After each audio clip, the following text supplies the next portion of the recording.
2001, I can remember there was some kind of function which was acknowledging the fact the team had completed 25 years and I was stepping down. I said, Jim, I remember at that time saying that although I was stepping away from senior baseball, I definitely wasn't mothballing myself. I guess he wasn't, he's back again. As a coach, Jim guided the Sooners to league titles in 1982, 83, and 1989. He credited the likes of his former coach, the late Bernie McKinnon, as well as the late Fred Compton as mentors over his coaching career. When Jim took his leave from the Sooners in 2001, he would become president and CAO of the Nova Scotia Senior Baseball League, a position he would hold until March of this year. Along with senior baseball, Jim McCacker was also busy at the Little League level. He was a longtime coach of the Dairy Queen White Sox, as you heard Fabian referring to earlier. He was in the Sydney District Little League, and he put on a number of youth baseball camps and also served as league president. Jim acknowledged the late Bob McKenzie for being a mentor during his time on the Little League executive. He also noted the work of his late wife, Susan McCacker, and was also a key contributor to both Little League and senior baseball in the community for nearly 30 years. In July of 1995, the Archwood Avenue Field was renamed the Susan McCacker Memorial Ball Field in her honor. Ladies and gentlemen, inductee in the Builders category, Jim Rico McCacker.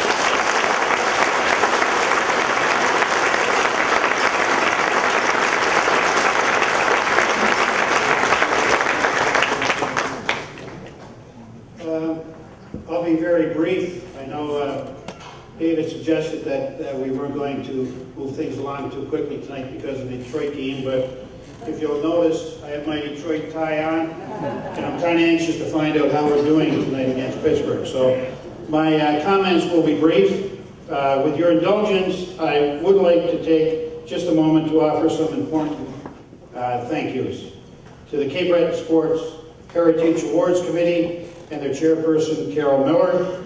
Thank you for the time and the work that goes into putting on an evening like this. Being a builder, I appreciate that what you see is the final function here, but really what goes on behind the scenes, obviously this is months and months of work, so I'm very appreciative to be a part of this tonight.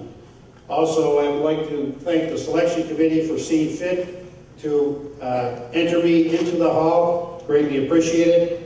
To the sponsors of my application, it was done very quietly. I think someone referenced that earlier. I had no idea it was being done. And I must probably cite John Overhill. He was the villain, I think, that led the charge, and my sister Mary, and they had a little committee, so I'm very appreciative that they did put the nomination together, and obviously that it was successful. Also, not to miss anyone, I would like to make a general thank you, and that would be to the many players, coaches, executive, recreation community support, and any others who have played such an important role of support over the 40+ years that I've been involved in sport, and probably in particular in the sport of baseball.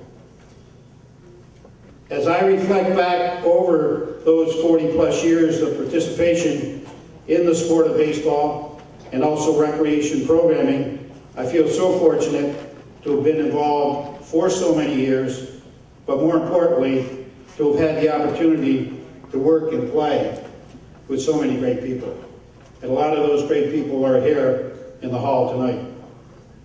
In closing, I want to say I'm so appreciative and at the same time very humbled to be receiving this award tonight.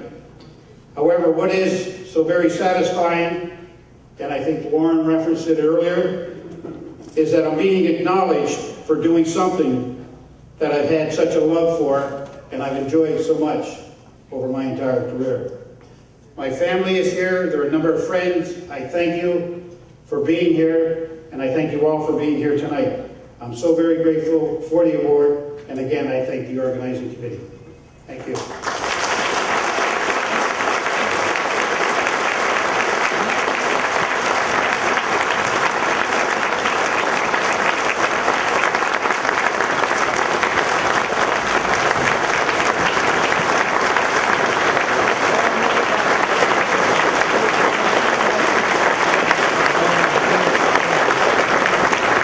Ladies and gentlemen, just before we move on to these